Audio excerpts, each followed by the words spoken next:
mais le ministre Doudou Famba est peut-être le premier. Pourquoi je te dis ça? Tu sais que dans ce pays, lorsque vous avez un ministre des Finances aventurier qui n'a pas de rigueur, il y a que tout sera bafoué. Parce que ce sont les finances que ont financé les projets. Il y a un ministre, par exemple, des infrastructures.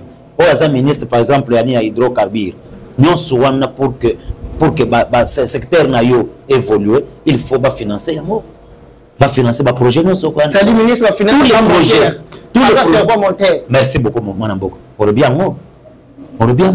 C'est pourquoi même maintenant, Winston Churchill a je ne regarde pas les gens, mais je regarde seulement les comportements.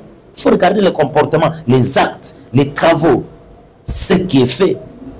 Tout ce que tu vas ici, ça s'est fait avec les finances publiques.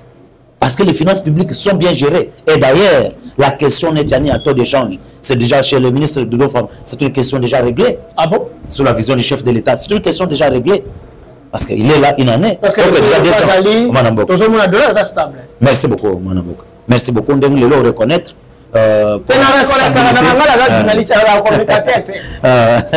Reconnaître quand même. C'est-à-dire, l'avenir d'un pays est domaine de volonté, Manambok. L'avenir d'un pays est domaine de volonté. Nous savons là où nous allons. Voilà pourquoi nous sommes en train de soutenir le chef de l'État. Nous savons là où nous allons. Après, Prenabiso, minoritaire, le président place dans le même pays, mais nous faisons loin. Président pour que tout comme aboye. Les gens Kagame on a zolé là. Kagame a zolé là. Ba imposer que avant les États-Unis bientôt les semaine prochaine des bases des États-Unis la date n'est pas encore le 8 voyons voir. Il faut retirer les troupes sur les sols congolais. Ça c'est le fruit de la diplomatie agissante. Le président va qualifier président de la République non, à sa bafage inutile. Un voyageur, tout ça. Mais au moins, free à voyage. Facile normalisé. C'est là que nous avons pas non. Et tu n'as pas parmi la question majeure. Facture normalisée, c'est quoi? Merci beaucoup, mon Amboka. Quand on est au Katingaï, l'idée n'a pas été. On continue à voir. Avant encore facture normalisée, la puissance d'un pays se trouve sur sa monnaie. Okay. Voilà pourquoi je t'ai dit ici que le ministre des Finances, Doudou Famba, est le cerveau moteur du gouvernement Soumino 2. C'est le cerveau moteur du gouvernement Soumino 2? Oui. Soumino 1, Soumino 2. C'est pourquoi il est reconduit. Ce n'est pas le ministre des Budgets qui finance les projets d'infrastructure, qui finance les projets dans un pays. C'est le ministre des Finances qui finance les projets, qui dote au gouvernement les moyens conséquents pour que le projet, il y a développement, il y a un boka et qu'il y a des liboso. Merci beaucoup. Il y a mon avis, la puissance d'une nation se trouve sur sa monnaie. Si la monnaie est respectée, si la monnaie est stable, le pays sera aussi respecté. Je vais te dire pourquoi dans ta question posée à la facture normalisée, ils ont parmi les réformes Oyo de Don Famba Ayenango. D'accord, cité ma réforme, mais on a touché, bon, il y a facture normalisée, on a tableau, et ça normalité, et ça normalité, et ça normalité. On a expliqué, on a expliqué, on a expliqué, on a expliqué, on a réclamé, d'ailleurs, sur une assaut de mission, on a expliqué, on a expliqué, tout moment que non, les téléspectateurs, bateau bandeko bazolanda na poto partout bazo réclamer pour que il y a quand même éclaircir sur tel point tel sujet et tout qu'est-ce qui se passe pourquoi ça merci beaucoup d'accord on a éclaircir la valeur d'un pays se trouve sur sa monnaie si il y a la stabilité de la monnaie a une valeur et le pays a une valeur oyebi que moi mboka Doudou Famba a auto côte sabiso na kati ya nini ya service de renseignement il y a Afrique centrale pour la gestion des finances. Il a proposé une loi. Il a une loi. La loi a créé une loi anti-blanchiment. Dès son arrivée, il a créé une cellule de blanchiment des capitaux. Vous voyez que Tozarana Senaref, mais Doudou Famba a créé une cellule, il y a blanchiment des capitaux pour l'année. Parce que vous voyez que pour que le pays et nous avons une liste de pays qui gérer finance malam. C'est pour ça que nous FMI toujours évaluer. Nous communiquer toujours là. bazolandela bazali na crédibilité sur le plan, sont des institutions crédibles, des finances crédibles sur le plan international. Ce que vous avez rapport na bango, rapport basé sur sentimenté, la manière dont vous êtes en train de gérer vos finances publiques. Bazolandela bazo rapport. C'est sur demande des États-Unis d'Amérique de 5 RDC à côté de pays Afrique centrale pour blanchiment des capitaux, tout ça, côté de bloc pour que finance la banque parce que comme ça s'améliorer, voilà, il faut baser le pays pour que service soit partage des informations qui vont permettre à ce que la finance publique, blanchiment des capitaux. Oui, c'est pourquoi d'ailleurs loi Obima il y a que non pas plus de 10 000 $, qu'on est capté dans Maboko, en aéroport. Oui, bien, merci beaucoup. Moins de 10 000 $. Pourquoi? Parce que c'est pour éviter le blanchiment des capitaux. Et puis, il y a un service, il y a un rêve, il y a un capé. Monique, moi, je vraiment pression pour que les gens respectent, à créer ces lignes et puis à créer une loi en 5 pour que adopter à mon parlement sur le blanchiment des capitaux. Ça c'est déjà un élan en ma casse pour que l'Angola pays dans niveau de la liste grise pour que tu avances sur la liste blanche et bientôt au mois de mai le pays sera sur la liste liste blanche. Donc sur la liste blanche on a noir voilà facture normalisée. Donc, facture normalisée, ça fait partie des réformes parce que la mobilisation des recettes, ils ont une stratégie ébélée. Bamboka au monument Bamboka, Bamboka, Moussou, pays développé. Bazalaka Bamema, Bani, développement, Bango, Bamema, Nini, monnaie na Bango à 2%. Les habitants de Famazo Bonda. De manière que, à même monnaie à 2% comme les pays développés, qu'est-ce qu'il faut? Cette réforme, ça doit être entouré, cette vision doit être entourée des réformes. Des réformes dans le sens, il y a mobilisation des recettes accrues. Cela permettra à ce que mobilisation des recettes, qu'on initie ma réforme à ma casse, parmi lesquelles facture normalisée. Facture normalisée, c'est l'une des réformes en Mboka. Facture normalisée est l'une des réformes au Mboka de femmes à mettre en place pour que et continuer comme mobiliser la recette. Qu'est-ce que la facture normalisée? Facture normalisée Mboka, il y a journalistes d'investigation. Il faut expliquer que bande de Konabiso, Congolais nyonso, na profiter de l'occasion où avec ça, Mboka nyonso tout, Congolais, Quinois, Quinoises, ce que sombi et là qu'on a quatre magasins. Au sommet na supermarché oblige facture na yo oblige facture na yo babi misro facture na yo ozala nango okende nango facture wana ezali bénéfique pour nani. Il y a un logiciel que le gouvernement a mis en place. Logiciel wana vous avez l'information on va directement na impôt. Vous dites que mindele ba indien ba nani ba indo-pakistanais parce que biso éviter gouvernement et Afrique du Sud gouvernement ya bango comme aux États-Unis partout bazana au sombe le côté sans facture, c'est-à-dire tu voles l'État quand tant yo sombe loko et puis yo ba yibio mais oyo ba péter pour nini tant yo sombe loko na yo ozana facture te on peut se ka OK kuna na guichet voilà aujourd'hui ba pêche quoi ba chinois ningo ba teka kana ba cité voilà c'est le monde ba chinois ningo na fumbi papa nous famba solution ninga yo na ye soko sele loko wana même ba chinois ba indien ba étranger ba teka kana ba cité ba tia la peu facture wana ngamona ko aider gouvernement soko mo sali publicité nango annonce publicité boya nango na avu la parole ko accompagner ko diffuser nango. Merci beaucoup mon Mboka.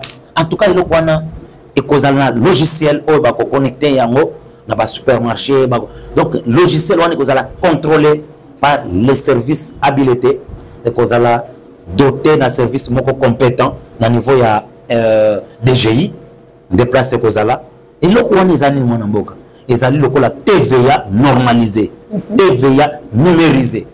Vous comprenez parce que technologie en matière mon Mboka et c'est un bisopé tozonga simate bisopé te évoluer avec la même technologie il y a facture normalisée et yo sombi le konayo ba biso facture directement BGI a eu information que Dieu merci à sombi le konaye directement pourcentage au bango ba mindele ba yiba kabiso et que na caisse à l'état pourcentage tant batika la so ba salo facture te ce sont eux qui bénéficient les Coréens nini ya biloko yo sombaki bakata pourcentage on est l'état congolais bénéficier à zouango quand on a caisse à l'état mbongo wana permettre l'état congolais à faute d'enseignants à faute de militaires ndenge talaka salaire comme double tout ça faute d'andeko na biso climat ya nini des affaires za malam bato nyonso baza la malam mais mbongo wana tikala na caisse à l'état ya na caisse nini ya indien pakistanais voilà pourquoi bakinois bandeko na ngai to développer mboka na biso biso moko exiger facture na yo mais peut-être na personne bon pesa na facture ce qui biso nyonso to côté na logique ya ko exiger mais faut boye loko moko là na zo so la directement na équipe ya directeur ya ministre de finance ezali eloko oyo il faut bo sala ngo ba campagne bo travailler ngo na ba presse na ba journaliste bo faire passer message wana trop parce que tout le monde même tout na moto wala na bakinga san ba mikonga ba kaluka ba se comprendre ba yeba au juste idée wana parce que ça quand même eloko moya bien pour permettre une bonne bicho ce qui est bon bicho mati salaire ya ba fonctionnaire ko mata salaire ya ba enseignant ko mata ba misala et de tozo ko luka et ko côte et ça vraiment il faut ça en campagne. Merci beaucoup mon amboka en tout cas il y a une cellule où ils ont chargé na biloko wana mon amboka de nous famba ministre de finance adopté qui cellule fiscale ba compétence nyonso adopté bango ba stratégie nyonso ba discuter na ba expert bazawana bazo mettre en place les moyens conséquents dans les jours à venir. Il y a des chaînes qu'on a sélectionnées bientôt ba convoquer bana mboka pour que bana boka journalistes pour que ba permettre ba commencer la campagne tant aux hommes tambola partout les anormalités na ba panneau publicitaire tant bana boka c'est kayo. Merci beaucoup. On a compris les dossiers Oyo, ngai vraiment, nazala l'équipe ya Doudou Fama, on a une équipe ya beauté. Mais moi, état congolais, je n'ai une initiative engagement à chaque émission. Merci beaucoup. Espace Oyo, na compris ça comme mise au point par rapport au dossier Wana, il y a facture normalisée. Parce que les gens qui n'ont pas matière, mais quand on a joué matière, on a construit cette émission sans qu'on explique tout. Nous les allons facture normalisée. Malgré l'équipe, ceux qui a excellent, ceux qui me coupent ça va tout monsieur. Nous avons ça comme ça. Ton message n'a pas aidé beaucoup. Merci. Pour ceux qui m'ont coupé, so one est allé bango. Pour mettre un dossier, il y a posé à mon amboka. Apparemment, l'UDPS position de nos années dans le dossier. Il y a Nicolas Kaz, il y a Constant Tamba. Boza satisfait à comment on a arrêté, procédure est normal. Ou bien les dossiers politiques selon certaines personnes. Bon, biso Monamboka en tant que c'est des sentiers, Boyoka. En tant que UDPS, nous ne pouvons que saluer la justice qui a fait son travail. Avec professionnalisme, même avec des erreurs. Avec professionnalisme, parce que je peux dire quoi? Je ne peux pas me mixer dans l'affaire de la justice parce que biso UDPS, tous les bateaux te prenaient état de droit. Et nous ne pouvons pas attaquer la justice ou bien condamner les mal et les bons. Hein? Nous sommes là uniquement pour observer comment la justice est en train de faire son travail. Parce que elles ont de pèse, elles ont bakanga bataille de pèse, bakanga yo yebi, bakota la prison, avait tenu longondo, banane, biso de pèse, casse excusez. Ça vous doit purger et que. Peut-être le monde a purgé à peine normal. Jacques à peine, oui. Normal. Peut-être le monde a pas prison ou pas. C'est l'exemple que j'ai donné mon frère. Il y a un détournement de Covid. Mais à ça qui peine à combien? Mais nani constamment tamba azali na intention à détourner pour mon ozali. Mais balobi azali tentative. Il y a eu 3 ans à travaux forcés pour la privé même à voter. Nazali porte-parole il y a Constant Motambate, mais na moni ndenge justice sali musala nango to saluer musala salami mais na moni ba tebele bazolela parce que certaines personnes, parce que crier chef de l'État, implique-toi. Je vais dire ceci, mon amboka. Tout ça, comme droit pas embatté, mon amboka, c'est pour éclairer ma opinion de manière que quand il y a un problème, il y a un sujet comme ça, à caractère juridique, il faut recadrer. Ça va déclaration avec beaucoup d'erreurs. Le président de la République, l'expression du président de la République, c'est qu'il prend un acte administratif. Cet acte administratif s'appelle l'ordonnance présidentielle. Le président peut parler quand? Le président peut parler lorsque Moutamba, par exemple, est condamné. Si le président trouve bon, il y a quoi accorder une grâce présidentielle, là, le président va s'exprimer par une ordonnance présidentielle. Le président de la République n'est pas là pour s'impliquer de près ou de loin dans une affaire de la justice. C'est là. Au nom des principes, écoutez, condamné Moutamba, grief. Parmi les griefs, on a condamné Moutamba, grief, violation de la procédure judiciaire. Il paraîtrait, parce que j'ai suivi aussi de près ces procès, il paraîtrait que Moutamba, comment qui a créé un bureau, a tranché un dossier judiciaire. En tant que ministre de la Justice, j'ai les prérogatives de trancher un dossier, dans le bureau, on déplace à évoquer grief, violation de procédure judiciaire. Le président de la République a expliqué, il ne peut pas s'exprimer comme ça. En appelant la justice, il prend son téléphone, il appelle la justice pour dire arrêtez ce procès. Non, mon frère, mon amboka. C'est là. On est allé à comme contre ça. Ingérence dans la justice. Le dossier, il y a Vital Kamerhe. Le président a salué mise au point, toutes les questions dans le dossier. Alors, oui, que Vital Kamerhe, c'est un homme honnête. À quoi ça va fonctionner aussi. Tout clameur public dans le dossier à Nicolas Kazadi. Tant que vous réclamer forage. Mon conjambo, quand vous avez une question, alors Nicolas Kazadi a zali papa et la famille. Mais dans le dossier, comme ça, vous avez mon conjambo qui a fait si position a été. C'est ça place inquiétude qui est allé pas à Congo. Parce que j'ai la paix. Moi, Azali n'a pas coupé ses influences dans la justice. Mais Alba, tout le Congolais va jouer à vie, après ça qui a vu dans le dossier de Nicolas Kazadi et dans Vital Kamerhe. Merci beaucoup, Mme Boka. Et donc, on a une question, on a quoi que non? De éviter la circonstance, ni anticiper que question posée au président. Et aujourd'hui, qui est le journaliste qui s'est présenté devant le président pour demander l'audience pour que la président a 5 bancs pour que le point de presse, à quelle occasion pour que le président a ça le président et le chef d'État a beaucoup d'agenda. Donc l'agenda n'a été, a assumé la responsabilité à Katamboka Mobimba. Alors,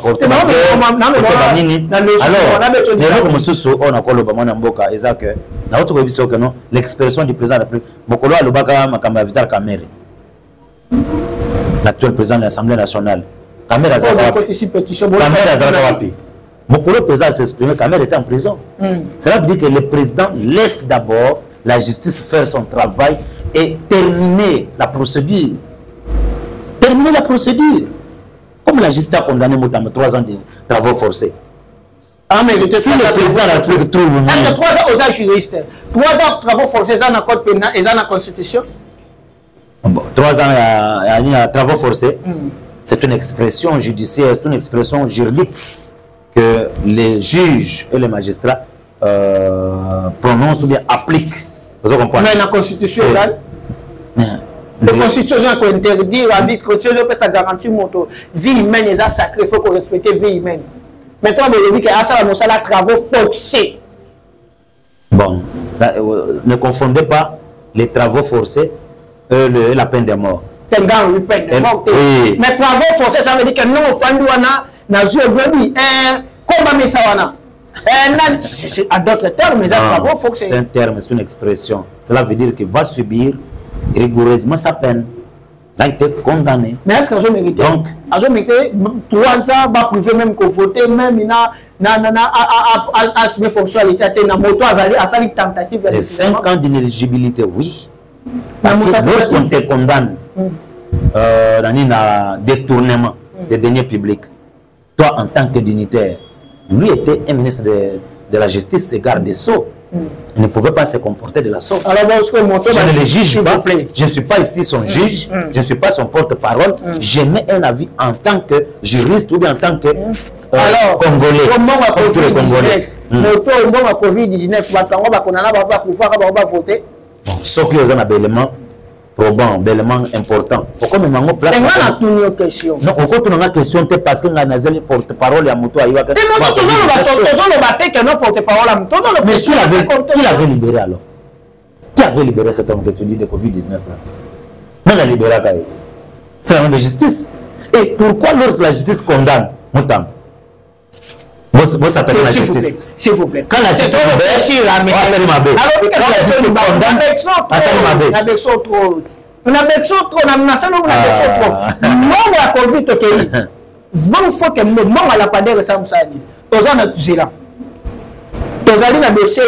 ma carte d'identité.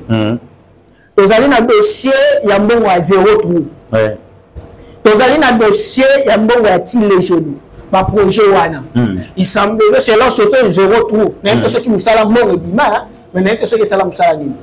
Mais pourquoi dossier wana est fallu jusqu'à présent? Ils ont la cuisine, Nicolas, il y a consommé ta message moi de banc. Est-ce que les procès politiques, ils arrivent à contre Moutam?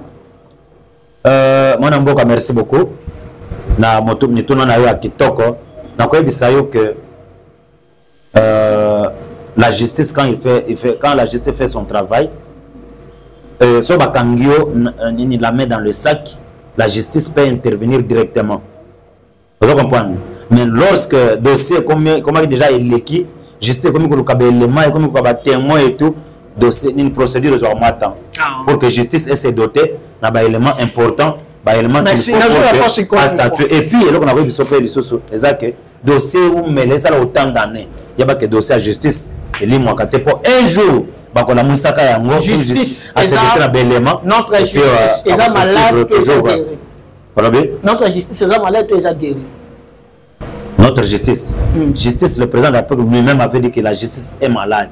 Mais il est en train maintenant de relever petit à petit parce que pour l'instant, chaque jour qui passe. Selon eux, pour l'instant, justice est malade et est guéri. Non, selon moi, que justice c'est comme quand même poursuivre moi le dossier quand même comme la moka. Les amis malades, mais on me nous avons soin malin pour que étellement. Parce que les gens qui ont ministre en fonction, Baboukio, une procédure en assemblée, Baboukio, Nicolas Kazadi, aux ensuite il y a procès à Nicolas Kazadi à la PADE. Aux ensuite Nicolas a été interpellé à la Cour de cassation. C'est là où son dossier est traité. Allez-y. Demander au juge de la Cour constitutionnelle. Mais Nicolas Kazadi, il y a Constant Moutamba au PC à vie. Mais Constant Moutamba au vie et au sud de tout le monde est condamné. Constant Moutamba est déjà condamné, moi, Namboka. Nicolas a condamné qui était les mêmes magistrats. Écoute, les mêmes magistrats qui n'ont pas condamné Nicolas, ce sont les mêmes magistrats qui ont condamné Moutamba. C'est-à-dire, Koto, ce que justice. Et le bique non, oh il y a IBT. Autant et le bique. C'est quoi ça? Aïe aïe aïe aïe aïe. J'ai arrangé ma Kamboko. Pardon? C'est quoi ça? Oui, vraiment. On est ce que bébé bébé.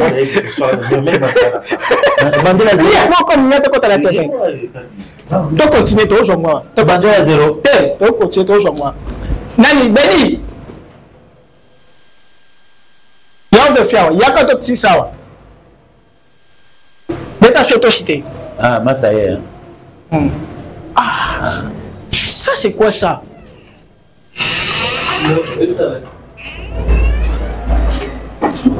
Et quand tu as connu le colo, tu as. Mais les amis n'ont pas ça. Bon, ça me salavo. Par rapport à dossier à Tamumbeki, parce que tu es comme Nasuka. Merci beaucoup. 5 minutes, peut-être sur le point de venir dans le dossier à Tamumbeki. Merci beaucoup, mon amboka. Le dossier à Tamumbeki, nous allons mettre en garde M. Tamumbeki. C'est un criminel économique. Oyo, Kabila, Pesaka, ba minéré. ba minerai ba carré minier o azaki nango akwa sala ngai tabombeki aya ay pesa biso tabombe il n'est pas donneur de leçons, il n'est pas donneur de leçons.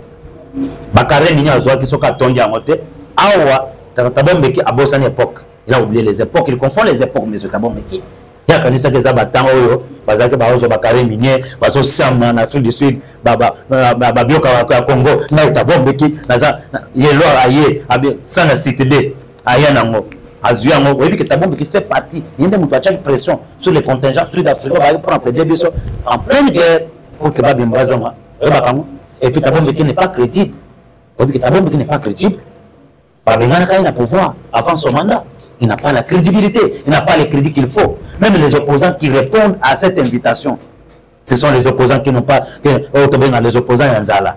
C'est pourquoi ils ne sont pas forts. Sans dialogue, tant que bazar forte, à niveau interne, tant que le peuple a kabangote, les opposants ne sont pas crédit à Katamboka. Sans dialogue, ni les sans effet. Il n'a pas de crédit. D'abord, c'est un criminel économique. Il a volé des carrés miniers ici. Il y a ils vont conduire la même méthode. C'est pourquoi on dit que soit un mafia, le président de la République, d'abord, il s'est attaqué au chef de l'État. Un président de la République, Fatih Béton, on a qualifié de n'importe quoi. Mais aujourd'hui, là, M. Tabon doit attirer très attention.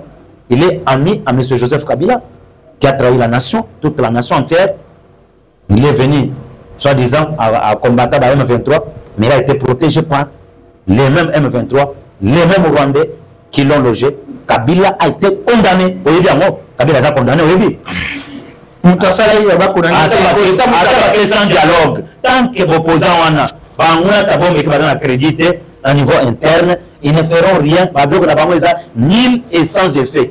La bonne peuple congolais. Le mot de la fin. Na bengi peuple congolais. Na oteleme la biloka tabombeki, oteleme la biloka opposant nzala, oyo baza na souci bon côté la population. Dialogue bazo pendeza dialogue ni. Les présidents en plein mandat, ils doivent respecter son mandat. Nous sommes en démocratie. Il a été élu avec plus de 73%. Donc il a toute sa légitimité et en exerçant son pouvoir régalien, son pouvoir légitime, il est légitimement installé dans ce fauteuil à Mongaliema. Il gère très bien ce pays. Vous voyez, partout le Congo est devenu chantier Banamboka. Soutenons le chef de l'État, son excellence Félix Antoine Tshisekedi Tshilombo, un timonier, un leader capable. Il ne dort pas, un roi lumière qui donne la direction, qui donne sa vision. Nous devons les soutenir. Il convoque des conseils des ministres pour évaluer les réformes sur l'ensemble du territoire national. Congo Mobimba, train et zongi, chemin de fer à Matari Kinshasa, Biloke Kotawa, pour la banane les autres Ngama, chaque ville, les aéroports, port, des autres Ngama, aéroport, port, dans chaque pays, pour que pays, ville, il y a pays Nabiso, et ils ont accès à des produits, à des produits. En tout cas, vision à chef de l'État, sa vision, toi accompagner Yango, Kolwezi, aéroport et Sili, Kisangani, aéroport et Sili, Mbujuma, les autres Ngama, Kanang, les autres Ngama, Cho, partout dans la province, Gemene et Sili. Donc, président, vision à président de la République, il faut soutenir Yango. Awa, Bazo Sal déjà, le chemin de fer, il y a pour moi, Kintambo, magasin, gare centrale. Il y a l'aéroport Tiga central. Nous sommes pour faciliter le peuple congolais pour tous les malades. Les routes inaugurées, d'ailleurs, chemin de fer à Matari Kinshasa, Bamama Congo central, Bandikona Biso à Banaki, et Kozal Bilo, Kozal Naposa au pays, dans quelques minutes, au Zongi. Donc, tout soutien chef de l'État, tout soutien vision naïe. Mon amboka de Famba, merci beaucoup pour nous. Nous avons accompagné vision à chef de l'État. Nous avons financé un projet d'infrastructure, un chit katende. Les projets ébélés ont financé, les projets ébélés, la réforme la makasi, la loi sur le blanchiment des capitaux, la facture normalisée, nous la réforme nous avons initié et ça pour la bolamo ya banamboka, nous avons soutenir pour que vision à chef de l'État et kokisama, nous avons soutenir pour la vision à chef de l'État et que Musika, il y a Kolanda Bisso, bien merci, bien ma fils de l'ordre, toujours engagement, il y a la facture normalisée à travers l'émission À vous la parole. Merci beaucoup. La boutique d'habillement MK Mukaji. Il y a la femme poto na poto. On les allait vraiment à l'adresse. Vous avez déjà na fiche wana. Vous allez na poso la tamalamo. Ba collectif ya bien ya bana mibali pe ya basi boya. Ba avenue on les allez na ngali ba changer. Ba zoko ma bientôt na numéro 8. Merci na bande kono so lingi kolata malamu ba veste malamu ba bloko ya basi to ya mibali kene na boutique MK Mukaji la femme poto na poto matono mingi botika la brancher na ba émission na biso to mona ni lobi na même heure même chaîne. Merci.